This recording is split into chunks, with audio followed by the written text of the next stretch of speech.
सभी को सादर प्रणाम। आज हमारी स्वाध्याय एवं चिंतन की कक्षा 581 है और आज का जो विषय है वो आदरणीय श्री आर एन पांडे साहब जी लेंगे। उनका विषय है महाभारत में श्री नारद, भाग 2, अन्य लोकों की दिव्य सभाओं के ज्ञाता। मैं उनसे निवेदन करता हूँ कि वो अपना उद्बोधन आरंभ करें। बहुत बहुत धन्यवाद। सर्वप्रथम गायत्री मंत्र का उच्चारण करते हैं। ओम भूर्भुवः स्वः तत्सवितुर्वरेण्यं भर्गो देवस्य धीमहि धियो यो नः प्रचोदयात्। दो वैदिक मंत्रों के द्वारा मैं प्रार्थना करता हूं। ओम विश्वानि देव सवितर्दुरितानि परासुव यद्भद्रं तन्न आसुव। ओम अग्ने नयसु पथारा ये यस्मान् विश्वानि देव वयुनानि विद्वान् यो योध्यस्मज्जुहुराणमेनो भूयिष्ठान्ते नम उक्तिं विधेम। हे सकल जगत के उत्पादक प्रकाश स्वरूप परमात्मन, आप हमारी सारी बुराइयों को, बाधाओं को, दुर्व्यसनों को दूर करें और जो कल्याणकारी हो वह हमें प्राप्त कराएं। हे सबसे अग्रणी अग्नि स्वरूप परमेश्वर, आप हमारे सारे कर्मों को जानते हैं। आप हमें सन्मार्ग पर ले चलते हुए समृद्धि को प्राप्त कराएं। इस मार्ग में जो भी बाधाएं आए उन्हें आप दूर करें। हम आपको बार बार प्रणाम करते हैं। सर्वप्रथम इस स्वाध्याय सत्संग के प्रवर्तक श्री अरविंद शर्मा जी का मैं आभारी हूं और आज के संचालक श्री अभिषेक शर्मा जी को भी मैं आभार प्रकट करता हूं, वंदन करता हूं। तदुपरांत जितने भी विद्वान वरिष्ठ हमारे श्रोतागण हैं, बौद्धिक रूप से प्रबुद्ध लोग हैं, उन सबको प्रणाम करता हूं, अभिनंदन करता हूं। इस माध्यम के सहारे हमेशा स्वाध्याय करने का हमको मौका मिलता है। हम अपनी अपनी बात अपने अपने विषय पर बहुरंगी बहुआयामी विषयों को इसके सामने प्रस्तुत करते हैं। मैंने यह एक श्रृंखला प्रारंभ की है श्री नारद जी के ऊपर, एक यह देखकर कि नारद जी के बारे में किस तरह की भ्रांतियां हैं, लेकिन वास्तव में हमारे शास्त्रों में क्या स्थिति है। इससे पूर्व कि मैं आज के विषय को, अपने वक्तव्य को प्रारंभ करूं, आप सबके संयोजक की अनुमति से, आप सबके आशीर्वाद प्राप्त करने के लिए मेरे पौत्र चिरंजीव अर्णव पांडे यहाँ पर अमेरिका से आए हुए हैं। अमेरिका बॉर्न है ये बालक और इनको बहुत कुछ इन्होंने सीखने का प्रयास किया है मंत्रों का। तो आपके सामने कुछ मंत्र सामने रखना चाहते हैं जिससे आपका आशीर्वाद प्राप्त हो सके। ये मंत्र प्रायः आर्य समाज के द्वारा जो संध्या या हवन किया जाता है उसमें 8 मंत्र बोले जाते हैं। आज ये उनको प्रस्तुत करेंगे, तो मैं अनुरोध करता हूं चिरंजीव अर्णव पांडे से कि वो अपने मंत्रों का उच्चारण आपके सामने रखें। आइए और आगे। मम नाम अर्णव पांडे अस्ति। अहम यूएस देशस्य कैलिफोर्निया राज्ये निवसामि। आज मैं अपने दादू को श्री राजेंद्र नाथ पांडे और आप सबको प्रणाम करता हूँ। ओम तत्सवितुर्वरेण्यं भर्गो देवस्य धियो यो न प्रचोदयात्। ओम विश्वानि देव सवितर्दुरितानि परासुः यद्भद्रं तनासुः हिरण्यगर्भ समवतताग्रे भूतत जाता अपतरेक आसीत् सधाधात् पृथिवी मध्यां वतेम कस्मै देवाय हविषा विधेम। य आत्मदा बलदा यश उपासते प्रशसं यश देव यश चायमृतं यशमित्यो कस्मै देवाय हविषा विधेम। येन प्राणतो निमिषतो मयि त्वैक इत राजा जगतो बहुव य ईशे अशतुपत च दुष्पद कस्मै देवाय हविषा विधेम। येन दौर्ग्रा पृथ्वी चद्रायेन स्तवस्तं येन नाका योऽन्तरिक्ष यजसो विमाना कस्मै देवाय हविषा विधेम प्रजापतेन तदेतान्यो विश्वा जातानि परिता बहुव यखामास्ते जुमनो अस्तु वयं स्याम पतयरोहिणाम् सनो बन्धुर्जमिता सविताता धामानि वेदभवनानि विश्वा यतदेता अमृतमानसानस्ति ये ध्यामन्धेरयन्त अग्नये सुपताराय अस्मान् विश्वानि देवयुनानि विद्वान् यो यो धस्मज्जूरानि मेनो भूस्तान्ते नमो उक्तिं विदेम। प्रणाम। धन्यवाद। धन्यवाद। Thank you. अब आप जा सकते हैं। धन्यवाद, बहुत बहुत धन्यवाद। बहुत सुंदर अंकल, बहुत सुंदर।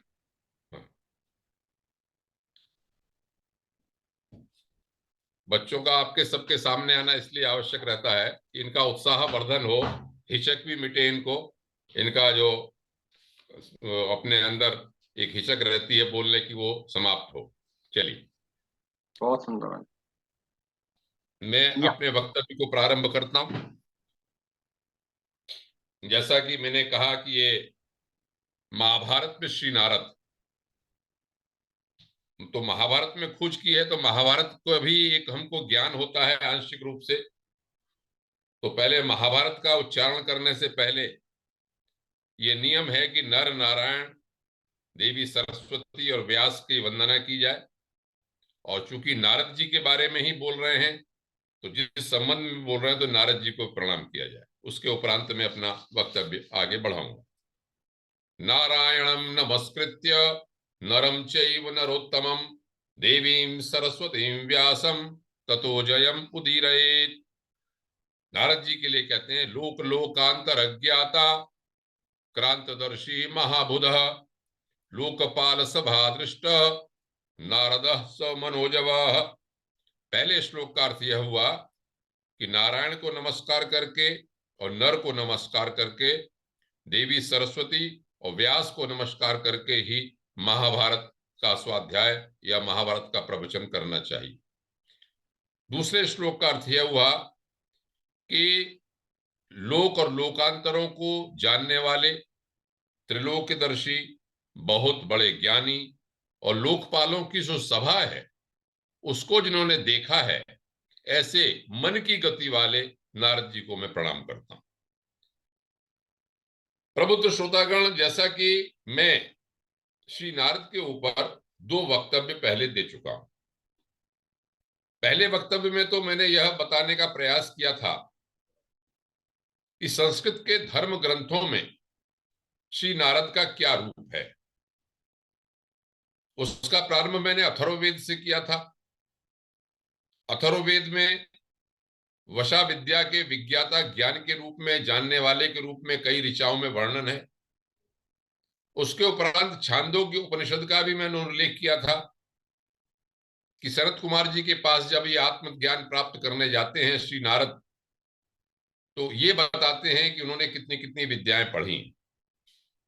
उसके उपरांत बहुत से स्कंद पुराण, श्रीमद् भागवत पुराण, वाल्मीकि महाकाव्य इत्यादि इत्यादि में जो भी उनके वर्णन आए हैं वो मैंने बताए थे। कहने का अर्थ यह कि श्री नारद एक बहुत ही विस्तृत ऊर्जा वाले एक व्यक्ति हैं, जो कि हमारे सभी शास्त्रों में विद्यमान है किसी न किसी रूप में। उनके अलग अलग व्यक्तित्व हैं। उसी को लेके जो श्रीमद् भागवत पुराण है वो तो बहुत ज्यादा वक्तव्य दिए जाते हैं। रामायण के ऊपर भी, रामचरितमानस पे, वाल्मीकि रामायण पे भी काफी वक्तव्य हैं।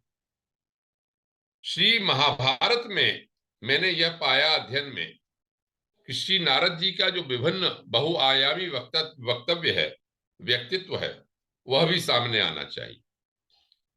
तो पिछले वक्तव्य में श्री नारद जी की जो प्रविष्टि है आदि पर्व में, वह एक राजनीति धर्म के ज्ञाता के रूप में है। उस पर मैंने विस्तार से वक्तव्य अपना दिया था। आज मैं ये आपका जो सभा पर्व है, आदि पर्व हुआ, 18 पर्व है, महाभारत में। एक उसके बाद आता है आदि पर्व के बाद सभा पर्व। तो सभा पर्व में नारद जी का क्या रूप है, यह मैं आपके सामने रखूंगा। कथानक के रूप में है, कथाओं के रूप में है, लेकिन इसका क्या अर्थ निकलता है यह भी समझना चाहिए। मैंने जैसे पहले कहा कि ये जो मैं आपके सामने रखना चाह रहा हूं, मुझे क्या लगा, आपका तो अपना आकलन है, विद्वान लोग हैं, मुझे कई बातें इसको पढ़ते हुए या प्रस्तुत करने के लिए लगी। एक तो श्री नारद के विभिन्न व्यक्तित्व सामने आए लोगों के, यही नहीं कहें कि केवल चुगलखोर हैं, संवाददाता हैं, इधर से उधर की बात करते हैं। एक चुटिया लगाए हुए दिखा दिया किसी अपने थिएटर में या फिल्मों में दिखा दिया कि नारायण नारायण बोला, उन्हें कभी नारद जी आ गए, ऐसा नहीं हो। उन्हें वास्तविक रूप में जानना चाहिए। दूसरा, महाभारत का भी आंशिक ज्ञान हमको होना चाहिए। ऐसा पक्ष महाभारत की जो कथानक हमारे सामने प्रायः नहीं आते हैं, जो आप में स्वाध्याय वाले लोग होंगे उन्होंने जरूर पढ़े होंगे, लेकिन जो केवल कौरव पांडव की लड़ाई ही समझते हैं महाभारत को, उनको ये बातें महत्वपूर्ण होने के कारण थोड़ी सी परिप्रेक्ष्य में, पृष्ठभूमि में चली जाती। एक और बात, जब हम महाभारत के अलग अलग विषय पढ़ते हैं तो अलग अलग विषयों की जानकारी होती है, उनके उद्देश्य का भी पता चलता है। हमारे धार्मिक ग्रंथ जो हैं वो कथानक बताते हैं, पुराण कथानक बताते हैं, लेकिन उनके पीछे कोई ना कोई उद्देश्य जरूर होता है। वो कथानक क्यों बता रहे हैं, या तो तीर्थ के बारे में बताएंगे, राजनीति के बारे में बताएंगे, श्रेय मार्ग के बारे में बताएंगे, प्रिय मार्ग, प्रिय माने सांसारिक विषय कैसे हैं, राजा को कैसा होना चाहिए, या मृत्यु हो गई, जन्म हो गया, क्या है इत्यादि, या श्रेय मार्ग या मोक्ष की। तो नारद जी का क्या रोल है विभिन्न चीजों में, ये पता चलता है। तो इतने सब चीजों के उद्देश्य को लेके ही मैंने यह विषय प्रारंभ किया। पिछली बार ये बात रह गई थी, सबसे पहले वक्तव्य में शायद मैंने कहा था कि यह भी बड़ा रुचिकर है, आप लोगों को हो सकता थोड़ा रिपीटिशन लगे कि नारद का अर्थ क्या है। ये दिमाग में रहना चाहिए कि हमारे यहाँ संस्कृत है तो नारद शब्द का अर्थ भी क्या है ये भी जानना चाहिए। इसके कई तरह से संस्कृत में व्युत्पत्तियां होती हैं, कई तरह से अर्थ निकलते हैं। जैसे नार की जगह एक जगह व्याख्या मुझे मिली, नरस्य धर्मो नारः, नर का जो धर्म है वो नार है, और जो नारम ददाति स नारदः, उस मनुष्य के धर्म को जो देने वाला है वह नारद है। मतलब धर्म के मार्ग को दिखाने वाला जो व्यक्ति है उसे नारद कहते हैं। एक जगह अर्थ यह मिला कि नर संबंधिनम नारम दायति शुद्धि करोति इति नारदः, वहां पर जो द शब्द बना वो दायति धातु द्वैप शोधन धातु से बना। थोड़ा संस्कृत की बात है लेकिन हिंदी में अर्थ समझ जाएंगे तो अच्छा लगेगा।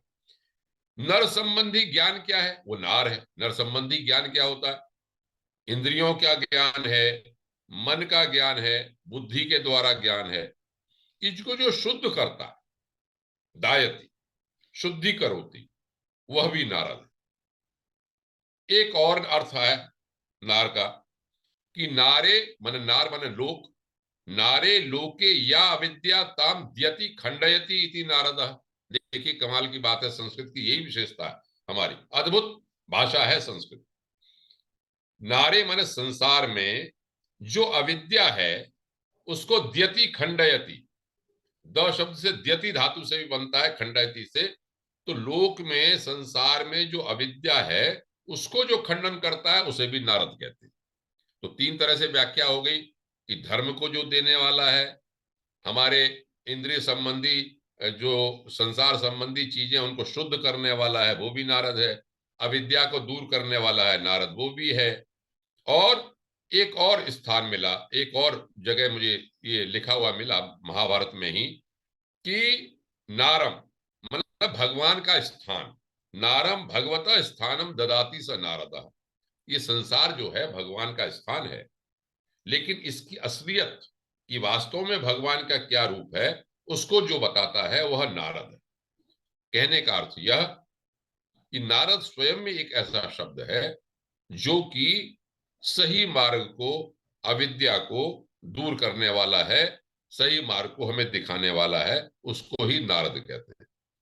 मैंने एक इंटरेस्टिंग बात इसमें ये रह गई थी कि जब मैं संस्कृत के धर्म ग्रंथों में नारद बता रहा था, तो मुझे बाद में यह मिला कि बौद्ध धर्म में भी नारद का उल्लेख है। ये भी मुझे बड़ा एक आश्चर्य, नई चीज मेरे लिए एडिशन हुई, तो मैं आपके सामने रखता हूं। एक जगह यह लिखा हुआ मिला मुझको कि 24 बुद्ध जो हुए हैं उसमें 9वें बुद्ध जो है नारद है। मैं बौद्ध धर्म से बहुत परिचित नहीं हूं, लेकिन चूंकि लिखा हुआ है, कहीं ना कहीं सही बात होगी, कोई गलत हो तो हो सकता है। उसमें काफी डिटेल में लिखा था, तो ये सब बात भी आपको जाननी चाहिए कि उनका लिखा, उसमें ये भी लिखा कि इनका जन्म का नाम धनंजय था। इनका धनावती में इनका जन्म हुआ था। इनके राजा का नाम सुदेव था, मां का नाम अनोमा था। और ये कहते हैं कि 9000 वर्षों तक महल में एक साधारण रूप में रहे। उनके बेटे भी थे, पत्नी भी थी, उनका सब नाम है। उसके बाद इन्होंने महल को त्याग दिया, 7 दिनों के लिए तपस्या की, और तपस्या के बाद जब इनको ज्ञान प्राप्त हुआ तो पत्नी से ही दूध चावल प्राप्त करके इन्होंने वो तपस्या अपनी समाप्त की और एक घास पर पेड़ के नीचे बैठ गए और धनंजय पार्क में इन्होंने पहला उपदेश दिया। वहां पर यह वर्णन है उन ग्रंथों में, वो मूल ग्रंथ नहीं देखा है मैंने, क्योंकि उनका जो शरीर था वो 88 हाथ ऊंचा था। उनकी आभा बहुत दूर तक, मीलों तक, योजन तक फैली रहती थी। और इस तरह से उनको बताया कि उनके प्रमुख भिक्षुओं के नाम भी लिखे हैं, उत्तरा, फगुन इत्यादि। संरक्षकों के नाम भी लिखे हैं। धर्मांतरित लोगों में नागा राजा के नाम भी लिखे हैं। तो इस तरह से ये लगता है कि बौद्ध धर्म में भी नारद के नाम से किसी का उल्लेख मिलता है। जैन धर्म में भी उल्लेख है। जैन धर्म में यह उल्लेख है कि एक ब्राह्मण के रूप में जैन धर्म में लिखा है उन्होंने वहां पे कि दिगंबर और श्वेतांबर दोनों परंपराओं के अनुसार नारद जो है एक गंधर्व देवता का नाम। तो और उसका रूप भी लिखा है, बड़ा सुनहरा रूप है, और वे किस रंग के होते हैं, मधुर आवाज होती है, इत्यादि इत्यादि। चलिए, तो ये तो मैंने प्रसंग बस आपको बता दिया कि बौद्ध धर्म और जैन धर्म में भी नारद का उल्लेख पाया जाता है। अब मैं अपने विषय पर आता हूं। जब दिव्य सभाओं का वर्णन होता है सभा पर्व में, तो आपको जैसा ज्ञात है कि युधिष्ठिर की एक सभा बनी जिसे मयासुर ने बनाई। थोड़ी पृष्ठभूमि यदि आपको जानकारी होगी तो यह है इसकी कि पांडव हस्तिनापुर आ गए। हस्तिनापुर में आधा राज्य उनको पहले मिला। इंद्रप्रस्थ का निर्माण हुआ। इंद्रप्रस्थ का निर्माण होने के बाद मयासुर से कहा गया, तो मयासुर जो है वो असुरों का शिल्पी था, उसने युधिष्ठिर की सभा का निर्माण किया। अब बात ये आती, भाई मयासुर को क्यों कहा? मयासुर तो असुर था। तो उसकी कहानी अगर पीछे जाएंगे, जिन्होंने सुना है कि खांडव, इंद्रप्रस्थ में खांडव वन को जलाया गया था, और जलाने के बाद जब मयासुर उसमें बचने लगे तो मयासुर को अभय दान दे दिया था श्री कृष्ण जी ने। तो मयासुर से ये कहा कि भाई तुम अब जो है इनकी वो कहते हैं सभा का निर्माण करो। तब उन्होंने उस सभा का निर्माण किया। तो मैं इस सभा बताने से पहले कि युधिष्ठिर ने क्या पूछा नारद जी से, और मैं दिव्य सभाओं को जिनको बताने जा रहा हूं उससे रखा, तो उसमें सभा का वर्णन है। थोड़ा सभा का वर्णन से आइडिया हो जाएगा। उन्होंने ये कहा कि इन्होंने मयासुर ने ये कहा कि पहले तो बहुत पहले पूर्व काल में जब दैत्य लोग कैलाश पर्वत से उत्तर दिशा में मेनाक पर्वत पर यज्ञ करना चाहते थे, तो मयासुर ने ये बताया युधिष्ठिर जी से कि मैंने वहां पर एक मणिमय भांड, भांड माने कहते पात्र को, मणिमय पात्र तैयार किया था जो विश्वकर्मा की सभा में रखा गया था। मैं उसे लेके आता हूँ, मणियों को लेके आता हूँ। वहां पर जो मैंने खंबे बनाए थे तरह तरह के, उन्हें लेके आता हूँ। उस वहां पर एक बहुत बड़ी गदा भी रखी हुई है, वो भीम जी के काम आएगी। एक शंख भी रखा हुआ है देवदत्त का, उसे मैं लेके आऊं। तो इसमें वर्णन उससे पहले यह है कि मयासुर वहां गए और सारी चीजों को, जितने उपकरण उनके वहां पर रखे हुए थे अपरेटस, वो सब उठा के लाए, और उठा के लाने के बाद उन्होंने वहां पर एक सभा का निर्माण किया। सभा बहुत ही जबरदस्त सभा थी, उसमें लिखा है युधिष्ठिर की सभा बनी। उसमें उन्होंने कहा कि 10,000 विस्तृत थी, जिसकी लंबाई चौड़ाई 10,000 हाथ लंबाई और 10,000 हाथ इतनी चौड़ाई थी। और इस तरह की उन्होंने एक पुष्करणी बनाई, उसके अंदर तालाब बनाया मणियों से, जिसकी तुलना कहीं नहीं थी। इसमें लगता था कि जल है, जल नहीं होता था, और जब जहां जल नहीं था वहां ऐसा लगता था कि जल है, इत्यादि इत्यादि। चलिए, ऐसी सभा जब दिव्य बनाई, उससे पहले भी नारद जी की एक उल्लेख है। विदुर आगमन पर्व है सभा पर्व में। वहां पर मैं थोड़ा सा इसलिए करना चाहता हूं कि नारद जी की किस दृष्टि से देखा जाए, फिर दिव्य सभाओं के वर्णन पे आता हूं। जहां पर ये लिखा कि द्रौपदी से जब विवाह कर लिया इन्होंने, और नारद जी को जब पता चला, नारद जी को ये चिंता हुई कि भाई 5 पांडव हैं, ऐसा ना हो कि इनके बीच में झगड़ा हो, तो इनको एक नियम बनाने के लिए नारद जी पधारे। वहां पर नारद जी के गुणों का वर्णन, मैंने कथा भी बताना चाहता हूं मैं आपके सामने, और गुण भी बताना चाहता हूं। वहां पर गुण के बारे में लिखा है एक श्लोक, बाकी तो कई मैं हिंदी में बता दूंगा, एक श्लोक बड़ा बताना चाहता हूं। वहां लिखा, सर्व वेदांत को विप्रह सर्व विद्यासु पारगः परेण तपसा युक्तो ब्राह्मणेन तपसा वृतः। मतलब सारे वेदांतों को जानने वाले, सारी विद्याओं में पारंगत, ब्राह्म तेज से संपन्न, बहुत तपस्वी, और नीति में निरंतर निरतमान रहने वाले महामुनि हैं। कहने का अर्थ यह कि मुख्य रूप से एक तपस्वी व्यक्ति के रूप में, वेदों के रूप में, ज्ञाता के रूप में, और सब कुछ त्रैलोक्यदर्शी, आगे पीछे की बात जानने और सब जगह गति होने के रूप में नारद जी का वर्णन। वहां पर यह भी लिखा कि इन्होंने धर्म बल से परमात्मा का ज्ञान प्राप्त कर लिया है, ये शुद्धात्मा है, ये देवता दानव मनुष्य सबको प्राप्त होते हैं, सदाचार इनका खंडित कभी नहीं होता, ये चारों वेदों के विद्वान हैं। वहां पर कद के बारे में भी लिखा एक जगह, उस जगह जहां मैं पढ़ रहा हूं, ये सीधे और ऊंचे कद के तथा शुक्ल वर्ण के हैं, गोरे रंग के, सीधे हैं और ऊंचे कद के हैं, निष्पाप हैं, लेकिन अधिकांश समय यात्रा में व्यतीत करते हैं। उस तरह के मस्तक पर सुंदर शिखा विराजमान है। एक और बात लिखी कि उनके पास 2 बहुमूल्य वस्त्र हैं। बहुमूल्य वस्त्र इंद्र द्वारा दिए गए हैं, ये उज्जवल हैं, महीन हैं, दिव्य हैं, सुंदर हैं और शुभ हैं। ऐसे वस्त्र जैसे कि आपने वर्णन सुना होगा सीता जी के बारे में, कि उनको दिव्य वस्त्र ऐसे दिए गए थे कि वो वहां पर रही अशोक वाटिका में, तो भी उनके वस्त्र कभी मलिन नहीं होते थे। इसी तरह की कोई दिव्य चीज यहां पर लिखी गई।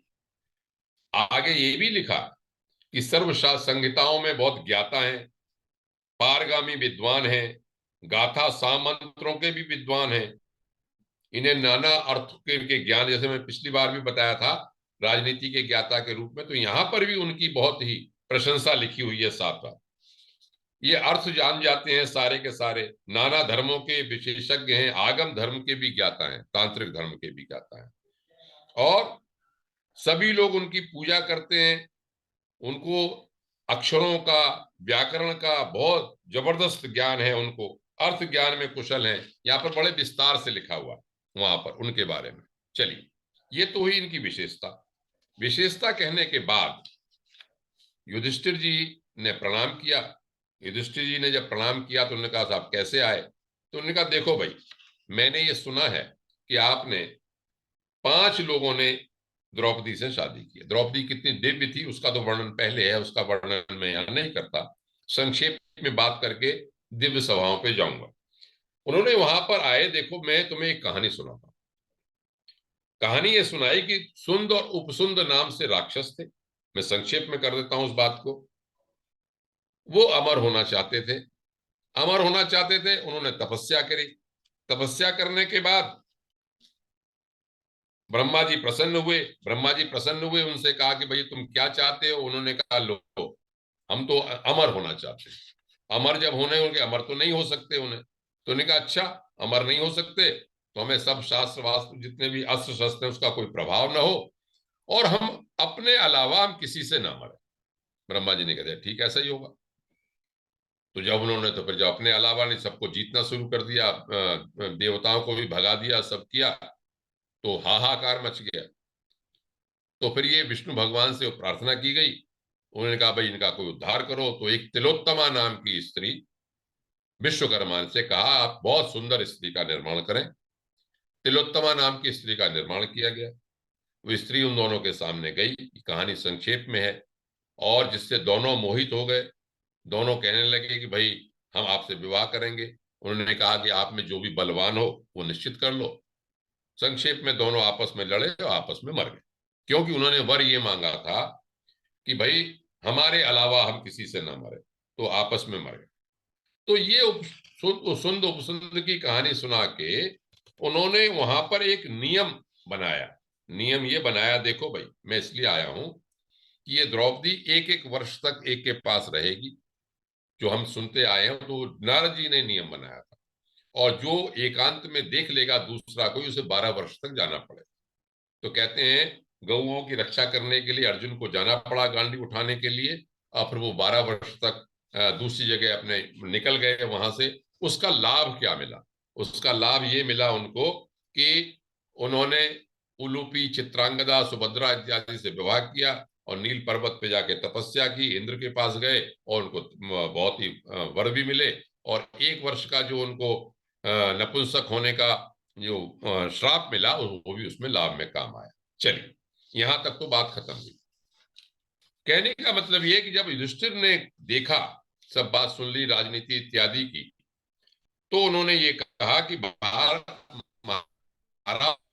आप ये बताओ, आप दुनिया में सब जगह घूमते रहते हैं, दिव्य सवर्णन मैं क्यों कह रहा हूं इस दिव्य सभाओं के बारे में?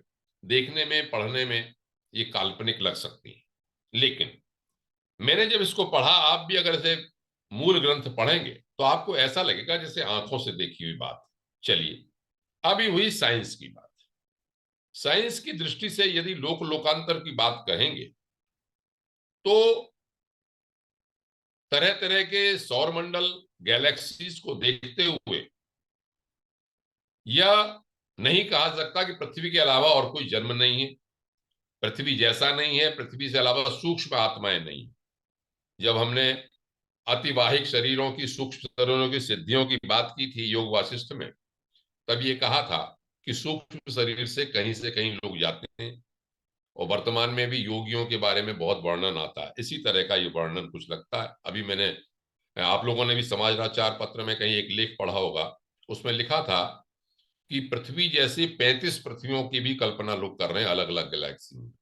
कहने का अर्थ यह है कि ऐसा नहीं है कि हमारा ही कोई संसार है, हमारे शास्त्र तो कहते हैं कि और भी दुनिया है। चलिए, तो जब युधिष्ठिर ने यह प्रश्न किया, बड़ी इंटरेस्टिंग बातें और बड़ी डिटेल बातें कुछ लिखी हुई हैं इसके अंदर, कि हे नारद जी, आप तो तीनों लोकों में घूमते रहते हैं, आप मुझे ये बताओ क्या ऐसी कोई सभा आपने और देखी है? तो नारद जी हंसे, और नारद जी ने ये कहा कि हाँ देखिए। तो उन्होंने आप उनका वर्णन सुना। तो उन्होंने कहा देखो, पितृराज यम, बुद्धिमान वरुण, स्वर्ग में रहने वाले इंद्र, कैलाश में रहने वाले कुबेर, और ब्रह्मा जी की दिव्य सभा का मैं वर्णन सुनाऊंगा। जितना भी समय होगा मैं संक्षेप में करके उस बात को रखता हूं कि क्या बताना क्या चाहता हूं, या इसमें लिखा हुआ क्या, मैं क्या बताना चाहता हूं, ग्रंथ में क्या लिखा है। तो उन्होंने पहले इंद्र की सभा का वर्णन किया कि इंद्र की सभा में बताता हूं कि क्या चीज है इंद्र की सभा। उन्होंने कहा कि इसकी सभा जो है सूर्य के समान प्रकाशित होती है। विश्वकर्मा के प्रयत्नों से इसका निर्माण हुआ था। महत्वपूर्ण बात कि इंद्र को जब ये सभा प्राप्त हुई तो 100 यज्ञों का अनुष्ठान उसने किया था, तब उसको ये सभा प्राप्त हुई। इसकी लंबाई 150 और चौड़ाई 100 योजन की है। वहां पर लंबाई चौड़ाई भी लिखी है।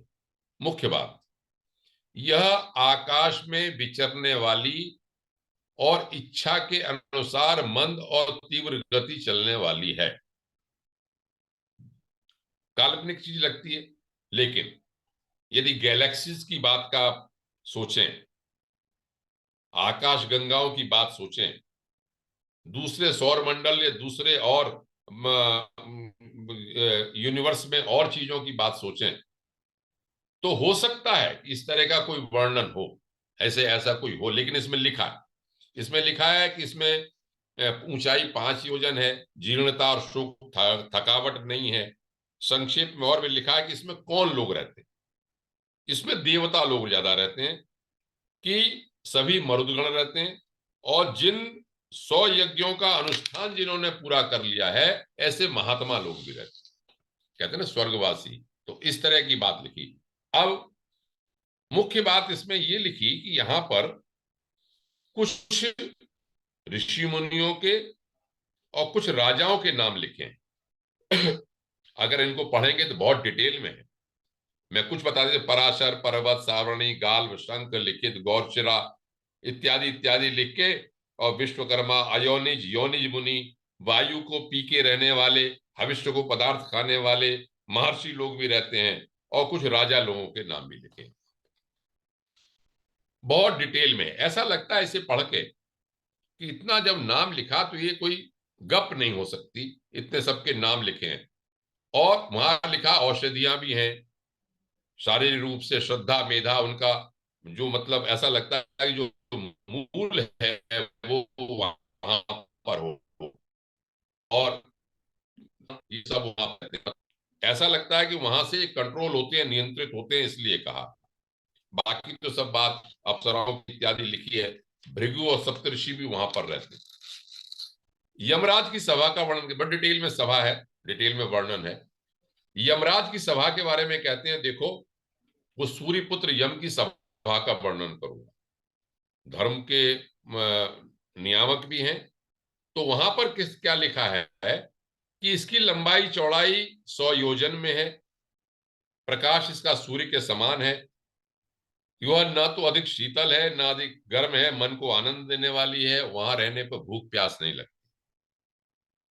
वहां पर दिव्य मानुष के लिए सभी तरह के भोग रहते हैं, चलिए इसको छोड़ देते हैं। इसमें लिखा है कि यहां पर निर्मल हृदय वाले ब्रह्मर्षि सूर्यपुत्र यम की उपासना करते हैं।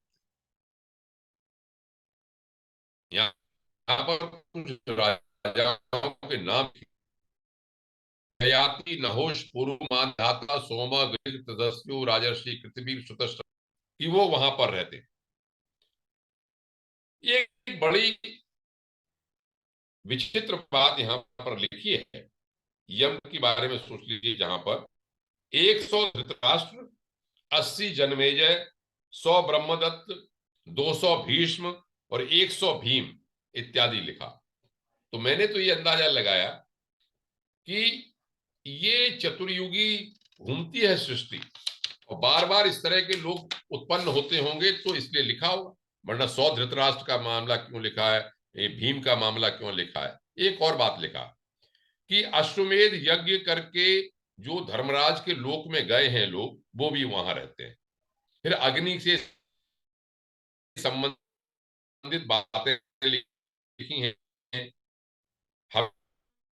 अग्नि है, सकम भाव से जो लोग अपनी उपभोगी उत्पन्न हो जाते हैं। और ये लिखा के, और सत्यवादी, शांत, सन्यासी, पुण्य कर्म से शुद्ध पवित्र पुरुष उस सभा में जाते हैं।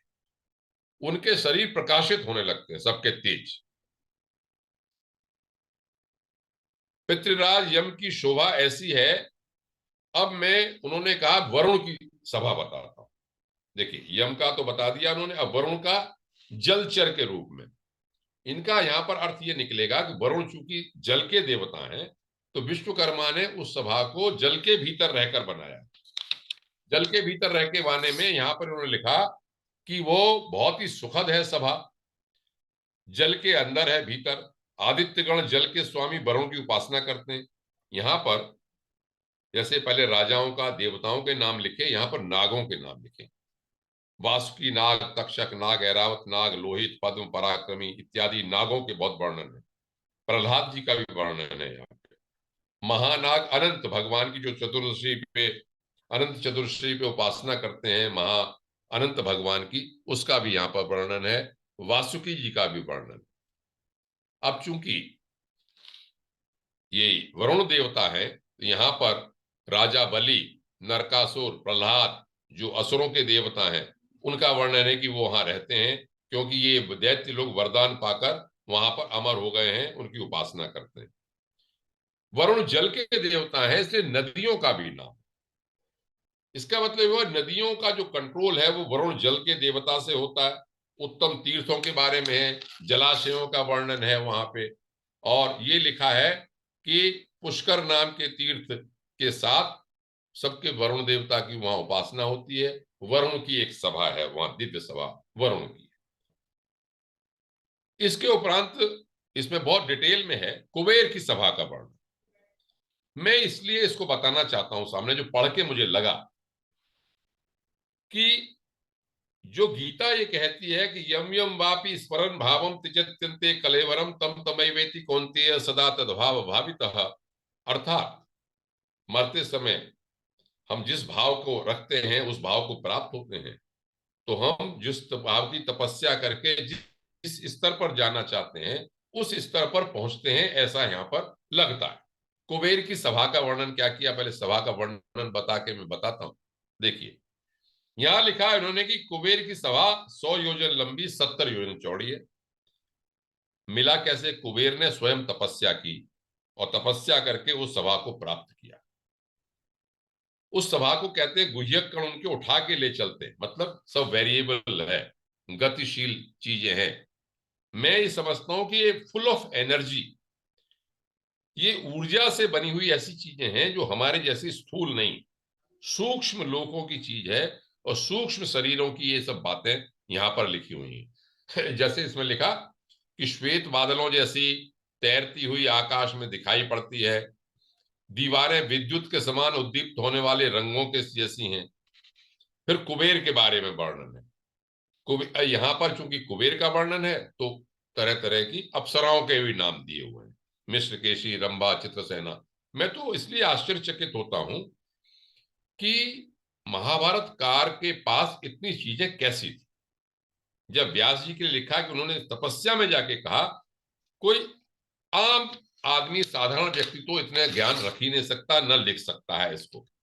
और वहां पर लिखा उन्होंने, कई लोगों के नाम लिखे हैं, उसमें विभीषण का नाम भी है, महाबली प्रद्योत का नाम है, गंधर्वों के नाम है, देवी लक्ष्मी भगवती का नाम है। और नारद जी कहते हैं मैं भी वहीं रहता हूं। याद रखें कि नारद जी भी गंधर्व श्रेणी के हैं। तो ब्रह्मर्षि, देवर्षि वहां पर रहते हैं, वहां पर भग देवता रहते हैं, कभी कभी वहां पर शंकर भगवान भी आते हैं, कुबेर जी के मित्र हैं, वो भी वहां पर रहते हैं। कुछ गंधर्वों के नाम भी हैं, मैंने और पुराणों में इनके नाम पढ़े हैं। श्रीमद् भागवत पुराण में भी कथा आती है, हा हा हु, बड़ा सुनने को मिलता है। विश्वावसी उनके गंधर्वपति हैं, तुम्बुरु, शैलेश, चित्ररथ, चित्रसेन, जितने गंधर्व वाली श्रेणी के लोग हैं वो वहां पर सब रहते हैं।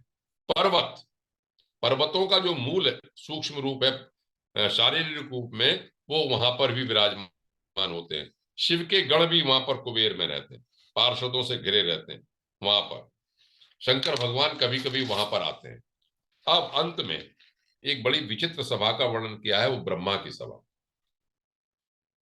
ब्रह्मा की सभा के लिए नारद जी ने कहा कि भाई ऐसा हुआ सतयुग में कि सूर्य जो भगवान थे वो ब्रह्मा की सभा को देखकर आए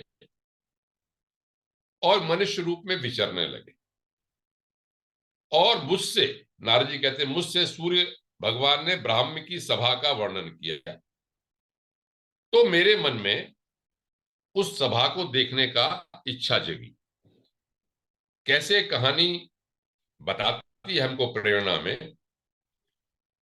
उन्होंने कहा कि सूर्य भगवान से मैंने कहा कि मैं ब्रह्मा जी की कल्याणमयी सभा का देखना चाहता हूं,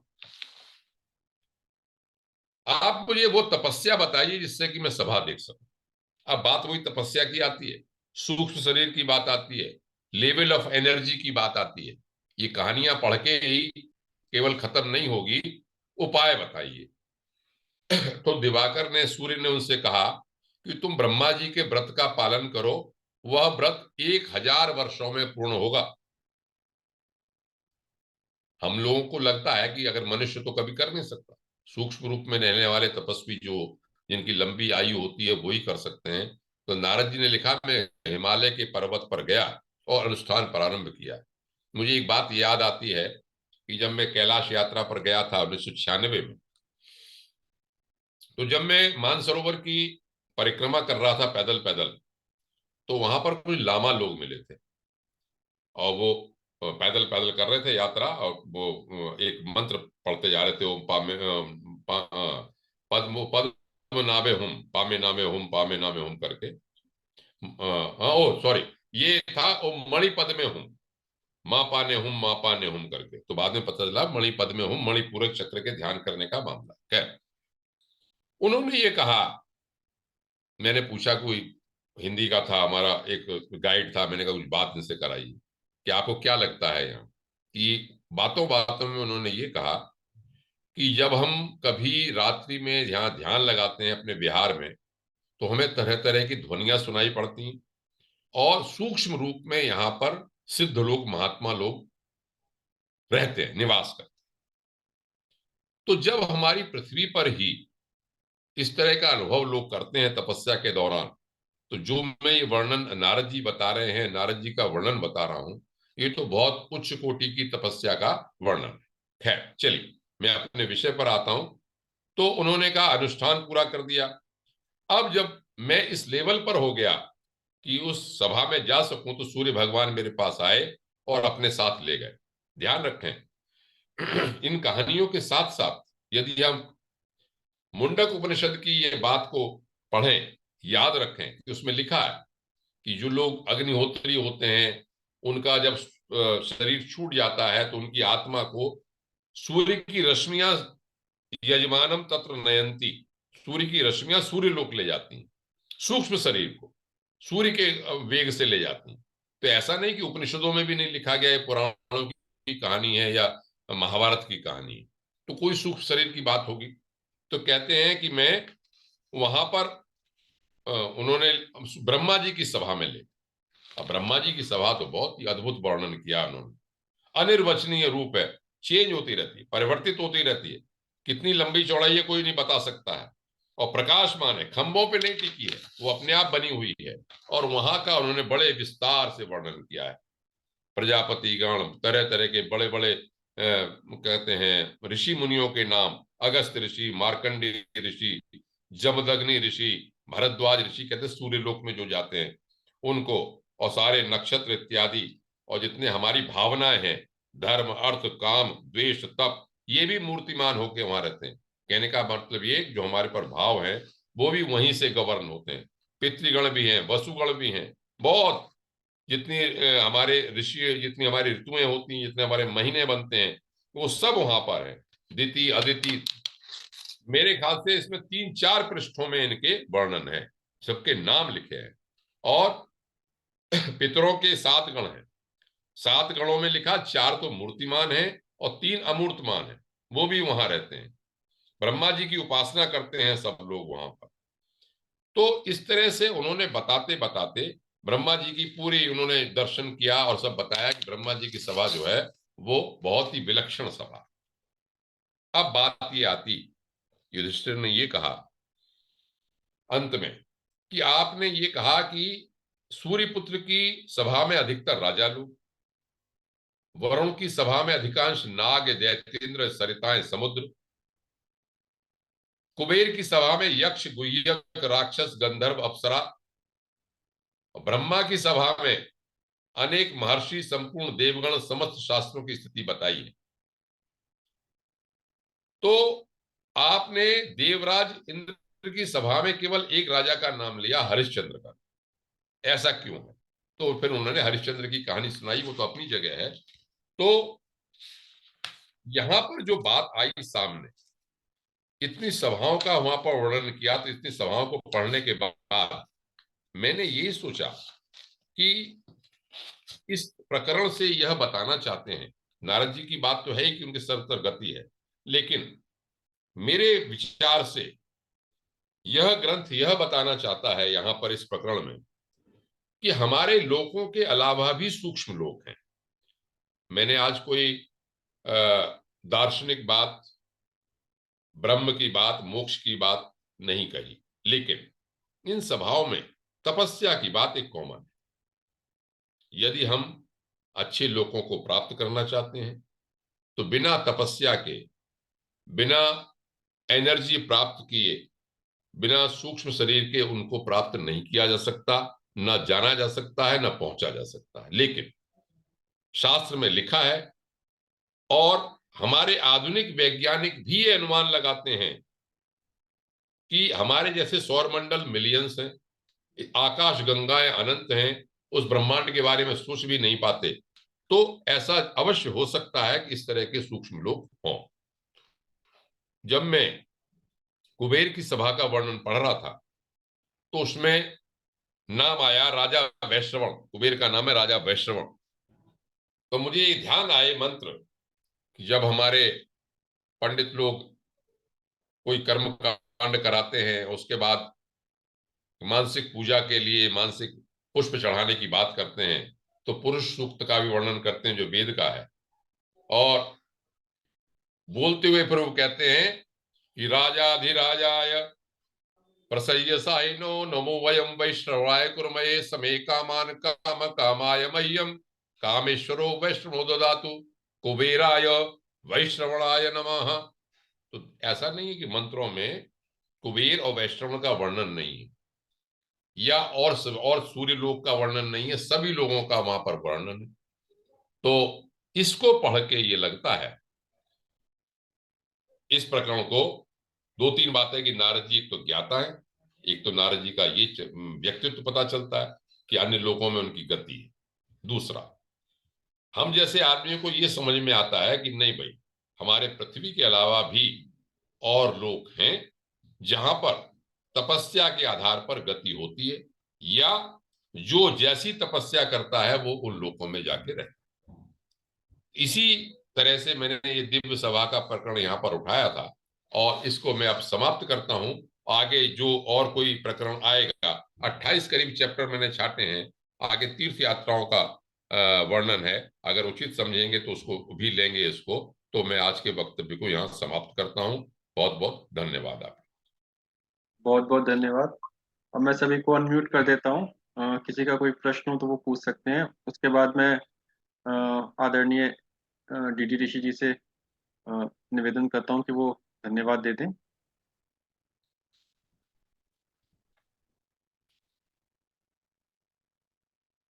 मैंने अनम्यूट कर दिया है सभी को। किसी का कोई प्रश्न हो तो वो प्रश्न पूछ सकते हैं।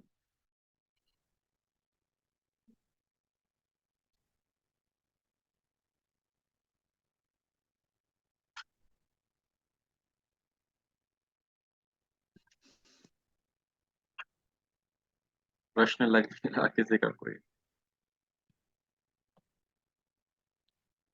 आपकी आवाज प्रश्न क्या करेगा?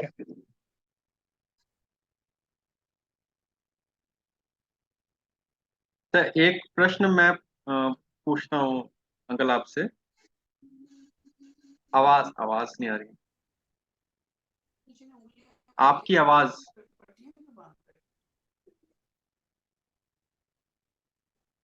हाँ, मैंने कहा कि अवश्य मुझे भी सोचने का मौका मिलता है ना कि जो मैंने पढ़ा उसमें क्या सामने आनी चाहिए। और सबसे पहले तो अंकल वो जो आपके ग्रैंडसन ने जो मंत्र का उच्चारण करके सुनाया बहुत ही सुंदर और बहुत ही बढ़िया था अंकल।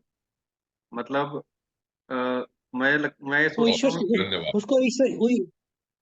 हाँ, उसको ईश्वर स्तुति मंत्र बोलते हैं, ईश्वर स्तुति मंत्र। अच्छा, ईश्वर मतलब हाँ, मैं सोचता हूँ ईश्वर कि स्तुति, ईश्वर लोग स्तुति पास के रह आप के मंत्र इतना हैं। प्रभावित नहीं कर पाते।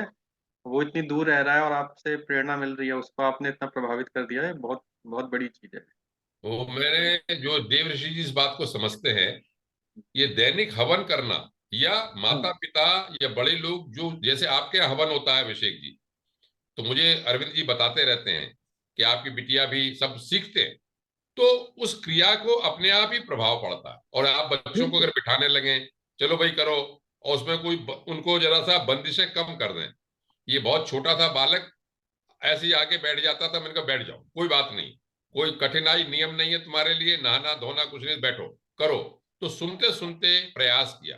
तो अमेरिका में रहता फिर, लेकिन वो उतनी बात आ गई तो कुछ तो संस्कार पड़े। नहीं वही मैं देव ऋषि जी पकड़ते हैं इस बात को कि ये हमारे, जब हम आर्य समाज विधि से संध्या या हवन करते हैं तो इन 8 मंत्रों को बोलते हैं, और बहुत ही दिव्य मंत्र हैं। मैं कभी इसमें पूरे पे व्याख्या कर सकता हूँ। यजुर्वेद में मैंने कहा था हिरण्यगर्भ, प्रजापति, कह, आत्मा, परमात्मा, ईश्वर, इन सबसे ईश्वर से सबसे एक दूसरे का वर्ण मतलब है, उसमें सृष्टि परक मंत्र है। नहीं, वातावरण का तो प्रभाव होता ही है, पर भाई उसके अपने भी संस्कार हैं जो वो इतना सीख गया, हाँ बिना उसके कैसे होता है। नहीं, किसी का हाँ, बच्चे बिल्कुल का ठीक बात, उसका भी अपना संस्कार है। मन नहीं लग रहा, मैं नहीं बैठने का मन कर रहा। बिल्कुल। तो बहुत अच्छी चीज है। अच्छा, मेरा प्रश्न ये है कि जैसे आपने नारद जी के बारे में बताया, पहले तो आपने नारद जी का अर्थ बताया कि नारद का ये अर्थ हुआ, तो मैं ये पूछ रहा हूँ कि नारद मुनि क्या मतलब वाकई में कोई पर्सनैलिटी है, या ये एक कंसेप्ट है या थ्योरी है, मतलब हम इसे कैसे डिफाइन करेंगे? मुझे ऐसा लगता है अभिषेक जी, पढ़ के, कि कई जन्मों में चलने वाली ये सीरीज है, श्रेणी है जिसमें नारद का नाम रहता है। कई खुद इन्होंने जब श्रीमद् भागवत पुराण कहा, को अगर पढ़ते हैं तो उसमें कहा कि अपना जन्म बताया इन्होंने, कि मैं एक दासी का पुत्र था, फिर ऋषियों के सत्संग से मुझे प्रभाव पड़ा, फिर मैंने तपस्या की, फिर भगवान के मुझे वासुदेव नमो भगवते वासुदेवा जप किया, तो मुझे जरा झलक दिखाई पड़ी। फिर मुझे कहा कि 2.5 जन्म बाद मैं तुम्हें अपने दर्शन दूंगा। तब मैं मुक्त हो गया, और फिर मैं कई सब जगह विचरण करने लगा और शुद्ध आत्मा हो गया। कहने का अर्थ यह है कि जैसे योग वासिष्ठ में मैंने पढ़ा या काकभूषण जी के बारे में बताया, ये अनेक जन्मों की श्रृंखला मुझे मालूम पड़ती। उसके बाद एक ऐसा सिद्ध कोई स्थिति हो गई सूक्ष्म शरीर की अपनी तपस्या के द्वारा, कि इनकी गति, इनकी एक विशेषता हो गई, और उसको फिर जितने भी ग्रंथों ने लिया वो तरह तरह से ग्रहण किया। मैं ये नहीं कहता कि कैसे पकड़ा, कहाँ पकड़ा, हर एक पुराणों में वर्णन है, लेकिन फिर ये एक चरित्र के रूप में ऐसा लगता नहीं, है, तो क्या एनर्जी अभी के लोग है। अभी भी एग्जिस्ट करते हैं, ये अभी भी है नारद मुनि, और ये जो भी आपने दिव्य लोगों के विषय में बताया, इंद्र। अब वही बात आती है, मैं इसका एक छोटा सा उदाहरण, इतना इतनी बड़ी बात का उत्तर तो मैं नहीं दे सकता, लेकिन मैं ये बताता हूं कि ये जो हम लोग अपने अपने इष्ट की उपासना करते हैं, खासतौर से सकाम लोग, तो कहते हैं वो देवी प्रकट हो गई, या उनको ऐसा आभास हुआ। काल्पनिक है। एक बात, तो वो क्या है, हम किस सूक्ष्म शरीर को बुलाते हैं, आत्मा, परमात्मा, प्रेतों को बुलाते हैं, आत्मा का आह्वान करते हैं, कुछ लोगों को प्रकट होता है। एक तो वो पक्ष है। दूसरा पक्ष ये भी है कि अभी हमने सबने ऑटोबायोग्राफी योगी सबने पढ़ रखी है, जितने भी लोग हैं, और एक और ग्रंथ जो मनीषी की लोक यात्रा में बताता हूं, गोपीनाथ जी के बारे में जिसमें है, वो भी पढ़ रखी होगी। उनमें सूक्ष्म शरीर के सिद्धों का वर्णन है कि भाई सूक्ष्म शरीर में सिद्ध होते और विचरण करते। यदि इतनी सी बात सत्य है अभिषेक जी, तो उससे ज्यादा ग्रेड की तपस्या करने वाले लोग अवश्य ही सूक्ष्म शरीर में होते होंगे।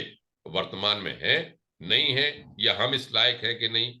उसी तरह का उत्तर है कि देखो, इलेक्ट्रोमैग्नेटिक वेव सब जगह है, रिमोट कौन सा चैनल पकड़ता है, कौन सा रिमोट किस लायक है, उसके ऊपर ही डिपेंड करता है। मैं ये मानता हूं ये सब एनर्जी वाली चीजें हैं, और चालक सुचालक उस लेवल पे जाने की चीज है, ऐसा मुझे लगता है।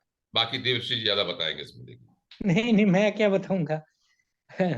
आप सबसे पहले तो क्योंकि जो आपने आपने उस मार्ग में अनुभव किया है ना, जैसे आप कहते हैं कि आप आकाश में उड़ते थे। अनुभव, मैंने कल कल रात को सफर में किया, बिल्कुल बताओ वही उड़ा मैं रात को, लेकिन फिर। सुबह मुझे भूल गया। कल रात की बात है। तो वो जो सूक्ष्म शरीर की बात की है, सूक्ष्म शरीर तो है। अब हम अपना शरीर छोड़ के तो चले जाते हैं, अक्सर चले जाते हैं। तो आप सब जगह व्याख्यान, जैसे ऑटोबायोग्राफी और योगी है, मुझे मुझे अपने फीलिंग का आभास ही वो किताब पढ़ के हुआ। मैं 1969 में किताब पढ़ी थी, वो 68-69 में। तो मुझे पहली बार आभास हुआ अपने बारे में वो किताब पढ़ने के बाद, भाई ऐसा भी होता है, मतलब कि यह जो इसमें लिखा हुआ है तो ऐसा होता है।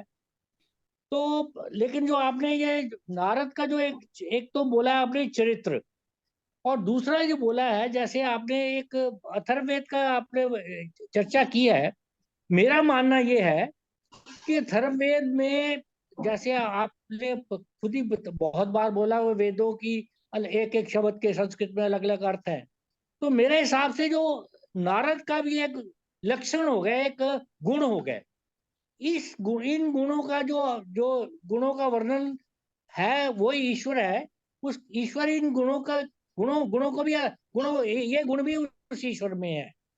तो नारद जो अथर्ववेद की बात कर रहे हैं, मेरा मेरा मानना है, क्योंकि वहां किसी देवता, अगर इंद्र का भी वर्णन है तो इंद्र का वो नहीं कि जो इंद्र वहां इंद्र राज में, स्वर्ग में राज करता था, वो नहीं। इंद्र के लक्षण क्या है? अग्नि देवता है तो अग्नि के लक्षण क्या है? तो ये है, इसी तरह ही नारद का भी एक, लेकिन इतना जैसे आपने कहा भाई, व्यास जी ने कैसे इतना इतना इतना डिटेल में राजाओं के नाम, ये नाम, ये तो अद्भुत है। ये तो आप भी इसका रिसर्च करेंगे तो हो सकता है कि आप किसी ने ऐसा किया भी ना हो। ये संभव कैसे है भी, इतना व्याख्या करना, इतना करना। और बौद्ध धर्म का भी जो आपने कहा, वो मेरा ख्याल है वो वहां एक नारद नाम का ये राजा होगा। वो नारद का वहां व्याख्या नहीं कर रहे हैं, जो हम नारद, जो नाम नारद की बात। तो बौद्ध धर्म और जैन भी नारद वो अलग तरह का, वहां उसका नाम नारद हो सकता है, और वो नारद को हो सकता है, उसमें वो विशेषता है। लेकिन जो नारद आपने, जो नारद मुनि है, जो महर्षि हैं, उनका नाम नहीं होगा उसमें। और मूल हम भी एक्चुअली, आप मूल ग्रंथ तो आप पढ़ ही रहे हैं, हमारी भी लालसा हो रही है अब इनके पढ़े, क्योंकि इतनी सभाओं का वर्णन है और एक सभाओं का अपना अपना किया हुआ है। और कुबेर का जैसे आपने बोला है, अब भाई इसका अब करें तो क्या करें? अब नारद के सबने गुण बताया है, विद्या का खंडन करने वाला है, इंद्रियों को शुद्धि करने वाला, नर का नार धर्म के मार्ग पर चलाने वाला। तो ये भी ईश्वर भी है ही है। ये ईश्वर का ध्यान करने में, तप जो आपने तप की बात की है, तपस्या तो तब से ही है, तब से ही सब कुछ है। और जो फाइनली आपने कहा भी, जो वेवलेंथ है, वो थ्योरी तो मैं 100% उससे कायल हूँ। बे ये शरीर एक ट्रांसमीटर भी है, रिसीवर भी है, जिसमें हम ट्यून कर सकते हैं। ये हमारी कैपेसिटी है, और वो कैपेसिटी सिर्फ तपस्या से आएगी। मैं विविध भांति लगाना चाहता हूँ, मेरी उड़ान कहाँ से, चिंतन मेरा कहाँ, कल्पना मेरी कहाँ है, और ये उसी पे होता है। अद्भुत है। लेकिन ये आपके थ्रू हम ये सब जान पा रहे हैं, सुन पा रहे हैं, ये हमारा सबका भाग्य है। और ये हमारी चिंता, हमें और भी चिंतन में और डालता है, और हम सही रास्ते पे भी डालता है। और इसका व्याख्यान करना तो हमारे पास भी कोई शब्द नहीं है। चतुर्वेदी साहब अगर बता देंगे कुछ, तो कह नहीं सकता और कोई। तो हम तो आपका धन्यवाद बोल सकते हैं। लेकिन नारद का जो चरित्र आपने फाइनली कहा ना, अंत में ये सब एक चरित्र हो गया। और अलग अलग ग्रंथों में, अलग अलग वाक्यों में, अलग अलग उसमें उसी चरित्र को बयान करने के लिए नारद का जिक्र हो सकता है। ये बाकी आप जो जो आगे बढ़ेंगे, और भी आप बताते जाएंगे भी। आपका कोई जो आप बता रहे हैं भाई, सिर्फ जो लिखा है वो ही नहीं बता रहे, अपना अपना अनुभव, अपना ज्ञान के आधार पे भी आपने बहुत अच्छा विश्लेषण किया। जो अभिषेक जी ने प्रश्न किया, ये प्रश्न मैंने भी यही करना था, अभिषेक ने भी ये कर लिया। तो इसका तो कोई अंत नहीं है। जिस तरह इतनी खूबियां हैं, सब जगह का बयान, सभाओं का बयान किया गया है, और सभाओं में क्या क्या बताया गया है, ये इतना व्याख्या में, डिटेल में व्यास जी ने सोचा है। तो अद्भुत है, अद्भुत ही कह सकते हैं हम। और आपका आगे चल के हम सबको इसकी उत्सुकता रहेगी कि और क्या क्या आप नया बताएंगे हम लोगों को। और कुछ कोई बोलना चाहता तो कुछ जरूर बोलेगा, अगर मन में विचार तो सबके आ रहे होंगे। बहुत बहुत आभार आपका। बस मैं तो इसलिए, चूंकि मैंने इस ग्रंथ को पढ़ा और मुझे ऐसा लगा कि मेरे लिए नया था, तो मैंने इसके संकलित करके जो पुस्तक तो बनाऊंगा वो आपके सामने इसलिए रखना चाहता हूँ कि देखिए आपके विचार आपके पास पहुंचे नहीं, और उत्सुकता हो देखिए क्या चीज। अगर ये मैं ग्रंथ पढ़ूं तो मैं तो कहीं खो ही जाऊंगा, मतलब ये किसी और दुनिया में चले जाए भाई ये है क्या, मतलब आदमी बिल्कुल ही छोड़ के एक तपस्या में लग जाएगा भाई ये है क्या, खोज किया जाए इसका। मैं तो गर्व करता हूं इस बात पे कि हमारे वैदिक, जो हमारे सनातन धर्म के शास्त्र हैं, कितने दिव्य विस्तृत हैं। नहीं पढ़ा हम ही लोग नहीं, मतलब आप तो मेरे से भी, आज पता चला आप मेरे से भी सीनियर हैं, तो 70-72 साल की मेरी आयु हो गई और उसके बाद भी हमने इस ग्रंथों को नहीं पढ़ा और हमारे संस्कार ऐसे नहीं दिए गए। तो क्यों? इसलिए पढ़ाने का हमारा उद्देश्य है स्वाध्याय सत्संग का, कि लोग आकृष्ट हों इसको। YouTube चैनल पे जा रहा है, इतना उपयोगी हो रहा है, लोग कुछ तो देखेंगे, कुछ तो सुनेंगे इस बात को, कुछ आकृष्ट होंगे। क्योंकि ये जो नारद के बारे में ये है, ये तो हमने अपने पिताजी से भी नहीं सुना, क्योंकि वो भी अपने पिताजी के वो सारे वेदों के या चारों वेदों के ज्ञाता थे, कुरान भी पढ़े हुए, सब बाइबल भी पढ़े हुए, और लेकिन उन्होंने भी उनको जिक्र नहीं किया होगा और उन्होंने हमें जिक्र नहीं किया कभी। ये भी इसका मतलब बिल्कुल ही हम लोग अज्ञानी रहे, क्योंकि ज्ञान की तो कोई सीमा नहीं है, ज्ञान इतना है कि हम तो ले तो एक बूंद है, जो भी ले ले अंत में बूंद के बराबर ही रहेगा। थोड़ा सा मैंने इसलिए भी विषय को उठाया है कि मैं प्रायः गीता, उपनिषद, योग वासिष्ठ, विवेक चूड़ामणि, इन पे कठिन विषयों पे बोलता हूँ जो शाब्दिक मनोरंजन लगता है, लेकिन ये कुछ कथानक हैं, तो इसके लेके इसमें भी नई चीज कुछ सामने आनी चाहिए लोगों को। नहीं, कथानक मतलब जो गुण बताए गए हैं, जो लक्षण बताए, यही अद्भुत है ना, यही। और ये सब ईश्वर के गुण हैं। बिल्कुल। जो भी अंत में ये सब मैं कुछ। प्रयास करता हूँ देखने और रखने के लिए सामने। बहुत बहुत धन्यवाद, बहुत लाख कोटि कोटि धन्यवाद, कोटि कोटि। अब 3 बार ओम के उच्चारण के साथ अब कक्षा समाप्त करते हैं।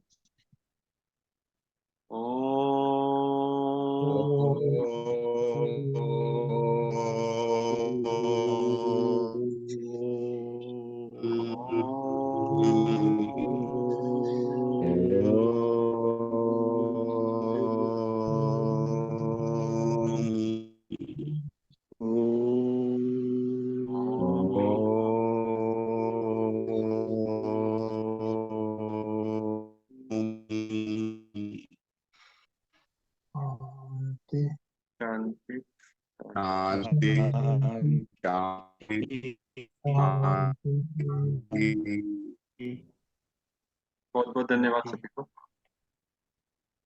नमस्कार।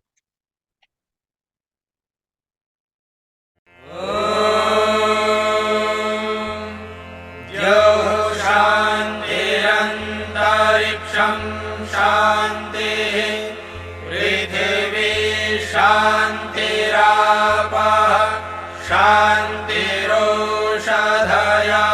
शान्तिः वनस्पतयः शान्तिर्विश्वे देवाः शान्तिर्ब्रह्म शान्तिः सर्वं शान्तिः शान्तिरेव शान्तिः।